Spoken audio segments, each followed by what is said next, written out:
Hello and welcome to this brief 10-minute video on towing weights and the law. My name is Chris, and in this video I will be taking a look at the law insofar as it relates to what we can actually tow, both in terms of what we are allowed to tow on our personal driving license and also in terms of what our vehicle is legally capable of pulling. Driving license regulations are now much simpler than they used to be.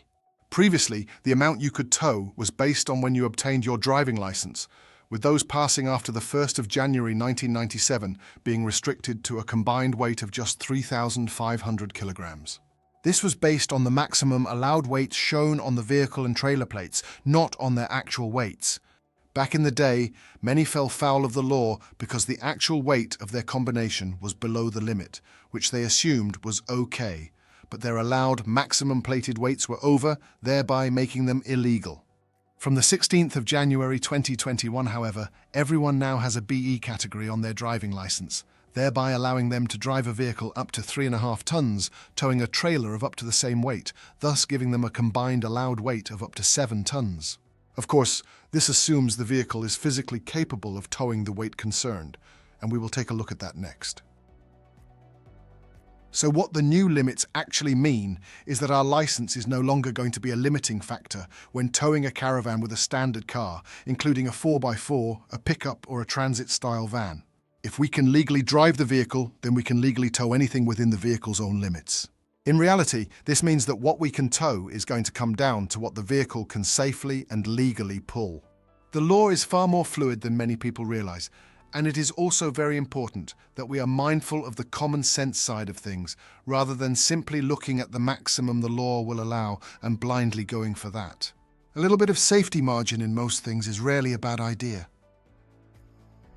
Okay, so with vehicle towing limits, the first thing to say here is that unlike driving license limits, vehicle towing capacities are based on actual weights, not plated maximum weights, so it won't matter what the plate on the trailer says.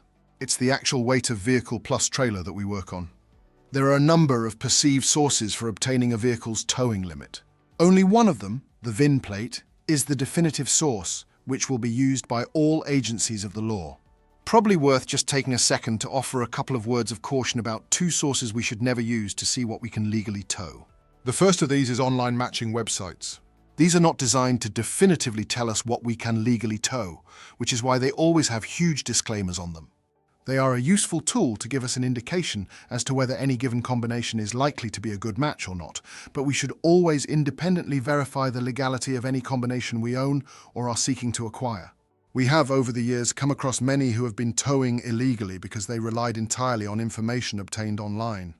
The second word of caution is against the use of the old 85% guide, as it is often known.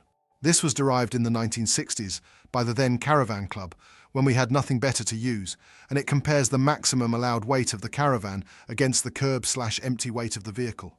I could dedicate an entire video to the reasons why this is an extremely poor benchmark to use, but let me just give you one quick illustration. The Renault Grand Scenic 2-litre and the Land Rover Defender have the same curb weight of around 1,705 kilos. The Defender, however, has a brake towing limit of 3.5 tons.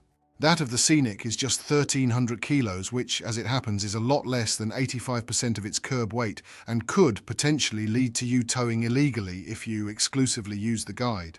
Of course, that doesn't mean we would ideally want to tow 3.5 tons with the Defender, but it does give an indication as to just how meaningless curb weight ratio actually is in the modern/real world. Okay, we now know what to avoid, so how do we calculate what our vehicle can legally tow? As I mentioned earlier, the definitive place will always be the car's VIN plate, which is usually located on one of the front door pillars, or possibly under the bonnet. Amongst other information, the plate will contain 4 weights. From top to bottom, these are the gross vehicle weight of the car, the gross combination weight, formerly known as gross train weight of the car, the maximum weight allowed on the front axle and the maximum allowed weight on the rear axle. For the purposes of this exercise, it is the top 2 weights we are concerned with. Gross vehicle weight is the maximum the car is allowed to weigh on its own when fully loaded. Gross combination weight is the maximum the car plus any trailer is allowed to weigh. To illustrate this, I'm going to use the figures in the Department for Transport's own guidance.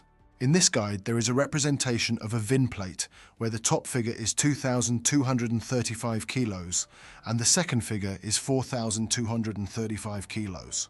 There is a very common myth that the maximum this car could tow is 2,000 kilos or 2 tons, which is calculated by taking the lower figure from the higher one. This is not actually true, and understanding this is fundamental to appreciating how the law works.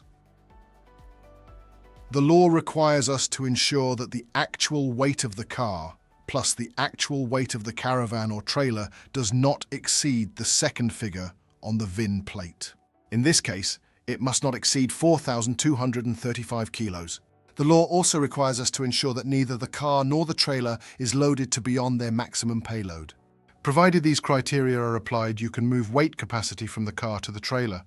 So, again, using these figures, if the car were only loaded to an actual weight of 2,135 kilos, then it could legally tow 2,100 kilos, and so on, as the car isn't itself overloaded and the combined weight doesn't exceed 4,235 kilos. In theory, we could underload the car by half a ton and tow a caravan that was half a ton heavier. But of course, although this would be legally possible, I don't think any of us would consider it to be common sense, and we must also be mindful of the overriding need to be driving with a safe load at all times. Another main source of vehicle towing information is the car's logbook/V5 document, or potentially its handbook. It's another really common misconception that this is an absolute legal maximum figure. Again, this is a myth. It isn't, although that said, it is an important one to keep in mind. The V5 or logbook figure is the manufacturer's recommended brake towing limit. It is based primarily on what the car can tow from a standing start on a 12% gradient. It is legally possible to exceed this figure, although, as we will see in a minute, it's unlikely we would want to. Very often we hear, the V5 doesn't agree with the VIN plate. It must be wrong. Again, this is another myth. Often they won't agree, as they aren't telling us the same thing. The VIN calculation amount tells us simply what the car can tow if it is itself fully loaded, whereas the V5 figure is the manufacturer's recommended brake towing limit overall. This is often higher than the figure calculated from the VIN, although it can occasionally also be lower. I mentioned earlier about the need to apply common sense at all times. This applies to the V5 figure too. Whilst not a strict legal limit, it is important to bear the V5 figure in mind, as it is the manufacturer's recommended limit.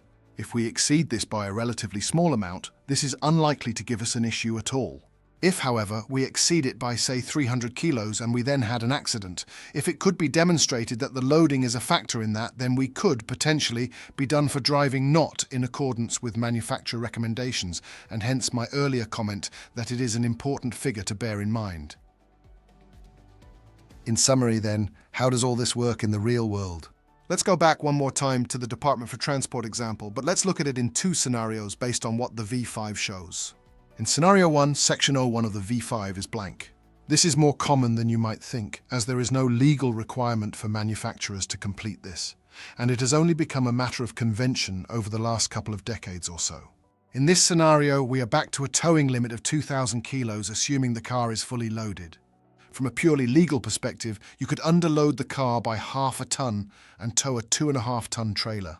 There is no legal barrier whatsoever to prevent you from doing this, but common sense says it is not going to be the most relaxing or indeed the safest of tows, and we need to bear in mind that it is always preferable to have a heavier towing vehicle, wherever possible, relative to what is being towed.